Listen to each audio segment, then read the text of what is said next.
हम अक्सर मानते हैं कि दुनिया आज आजाद देशों की है। साम्राज्य बदले हैं, खत्म नहीं हुए। हेलमेट और बंदूक की जगह अब सूट ब्रीफकेस है और तलवार की जगह सबसे चालाक हथियार कर्ज। यह उसी सिस्टम की कहानी है जो आपकी जेब के पैसे की कीमत, आपकी नौकरी की स्थिरता और रोजमर्रा के सामान के दाम तय करता है। इस कर्ज के साम्राज्य के बीचों बीच एक संस्था बैठी है, IMF। सवाल है कि आज औपनिवेशिक सोच कैसे काम करती है और डोर किसके हाथ में है। दूसरे विश्व युद्ध के बाद 1944 में 44 देश अमेरिका के ब्रेटन वुड्स में मिले। उन्होंने एक स्थिर और सहयोगी आर्थिक सिस्टम बनाया ताकि फिर से मंदी और युद्ध न हो। असल में वहीं से अमेरिका की आर्थिक बादशाहत पक्की हुई। दो संस्था बनी, वर्ल्ड बैंक और IMF। नियम ये बना, पूरी दुनिया की मुद्रा व्यवस्था अमेरिकी डॉलर पर टिकी रहेगी और डॉलर सोने से जुड़ा रहेगा। $35 बराबर एक औंस सोना। मतलब डॉलर सोने जितना पक्का माना गया और अमेरिका के पास नोट छापने की ताकत आ गई। करीब 25 साल यह खेल चला। फिर अमेरिका ने कल्याणकारी योजनाएं और वियतनाम युद्ध जैसे भारी खर्चों के लिए बहुत डॉलर छापे। सोने का बैकअप कम पड़ गया। 1971 में राष्ट्रपति निक्सन ने डॉलर का सोने से रिश्ता तोड़ दिया। इसे निक्सन शॉक कहते हैं। अब डॉलर और बाकी बड़ी मुद्राएं किसी ठोस चीज से नहीं, बस सरकार के वादों और ताकत से चलने लगी। यहीं से विकासशील देशों की मुश्किलें बढ़ी। कई देशों ने विकास के नाम पर डॉलर में भारी कर्ज ले रखा था। जब डॉलर स्थिर था, सब ठीक लगता था। 70 के दशक की उथल-पुथल में डॉलर उछला गिरा तो कर्ज का बोझ फट से बढ़ गया। देश डूबने लगे। तब IMF मदद के लिए आया, पर यह रस्सी नहीं, लगाम थी। IMF ने कर्ज के बदले शर्तें लगाईं, जिन्हें कहा गया संरचनात्मक सुधार। सरल भाषा में इसका मतलब आम तौर पर ये 4 चीजें होता था। एक, सख्त कटौती, सरकार खर्च घटाओ, टीचर, नर्स, सरकारी कर्मचारी कम करो, स्वास्थ्य, शिक्षा, राशन जैसी जरूरी चीजों पर भी कैंची चलती। 2, निजीकरण, पानी, बिजली, टेलीकॉम, रेल जैसे सरकारी संसाधन बेचो और अक्सर इन्हें विदेशी कंपनियां सस्ते में खरीद लेती।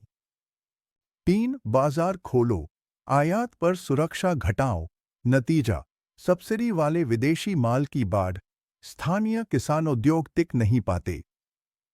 4, मुद्रा गिराओ, ताकि निर्यात सस्ता दिखे, पर दवा, ईंधन, अनाज जैसे आयात महंगे, सीधा असर गरीब पर। परिणाम? देश का अपना नियंत्रण ढीला, मूल संसाधन बाहर के हाथों में और सबसे ऊपर लक्ष्य, कर्ज वापसी। कागज पर यह सुधार कहलाएं, जमीन पर अक्सर यह कब्जे की नई चाल जैसा महसूस हुआ। उदाहरण समझिए।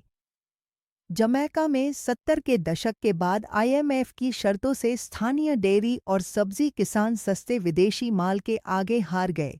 जो देश खुद के लिए उगा सकता था, वह खाने का सामान डॉलर देकर मंगाने लगा और कर्ज फिर भी पीछा न छोड़ी। अर्जेंटीना, कभी बेहद अमीर, वही चक्र, कर्ज संकट, IMF पैकेज, फिर कटौतियां, फिर असंतोष। 2008 के बाद ग्रीस में भी यही कहानी। दावा, ग्रीस को बचा रही हैं, असल में बड़े बैंकों को बचाया गया। पेंशन, वेतन कटे, अस्पतालों में सामान कम और राष्ट्रीय संपत्तियां बिकाऊ हो गईं। फैसले ग्रीस के नहीं, बाहर के दफ्तरों से होने लगे। यह सब क्यों मायने रखता है आपके लिए? क्योंकि जो खेल देशों के साथ होता है, उसका छोटा वर्जन आपकी पर्सनल लाइफ में चलता है। Credit score, loan, EMI, credit card बकाया। कर्ज जितना ज्यादा, आजादी उतनी कम। नौकरी बदलनी है, शहर बदलना है, बिजनेस शुरू करना है, पहला सवाल बन जाता है, ईएमआई कैसे चुकाऊं? यही कर्ज का जाल है। और यह सिस्टम ग्लोबल है, असर हर जगह पड़ता है। किसी एक देश की तबाही से पलायन बढ़ता है, राजनीति भड़कती है, सप्लाई चेन टूटती है, जिसका असर आपकी कॉफी, फल, दाल की कीमत और आपके रिटायरमेंट फंड तक पहुंचता है। दुनिया एक दूसरे से जुड़ी है, किसी दूर देश की गड़बड़ी आपकी जेब में महसूस होती है। कड़वी सीख क्या है?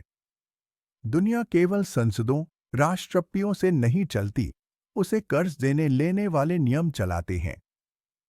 आईएमएफ कोई खलनायकों की गुप्त बैठक नहीं, वह बस उसी बड़े सिस्टम का टूल है जिसका नियम साफ है, कर्ज पहले चुकना चाहिए, बाकी बातें बाद में। रोमन समय के करवसूली ठेकेदारों से लेकर ईस्ट इंडिया कंपनी और फिर ब्रेटन वुड्स तक पैटर्न एक जैसा दिखता है, कर्ज दो, संकट आने दो और उसी कर्ज की आड़ में संसाधन और नियंत्रण अपने हाथ में ले लो। इसे अकेले गिराना संभव नहीं, पर आप बेबस भी नहीं। आपकी ताकत समझ में है। चमकदार शब्द, स्थिरता, विकास, मुक्त बाजार के पीछे की हकीकत पहचानिए। कर्ज, ताकत, नियंत्रण। अपनी जिंदगी में नियम तय कीजिए, जितना हो सके कर्ज कम रखिए। इमरजेंसी फंड और नियमित बचत पर फोकस कीजिए। खर्च करने से पहले नकदी का फ्लो समझिए, अनावश्यक ईएमआई से बचिए। धीरे धीरे ऐसी संपत्ति बनाइए जो आय दे, सिर्फ दिखावा नहीं। जितना कम आप पर बकाया होगा, उतनी ज्यादा आपकी आजादी होगी। सिस्टम सख्त है, कभी कभी नाइंसाफ भी, पर जानकारी आपकी ढाल है। इतिहास को इसलिए समझिए कि आप उसके शिकार नहीं, समझदार खिलाड़ी बने।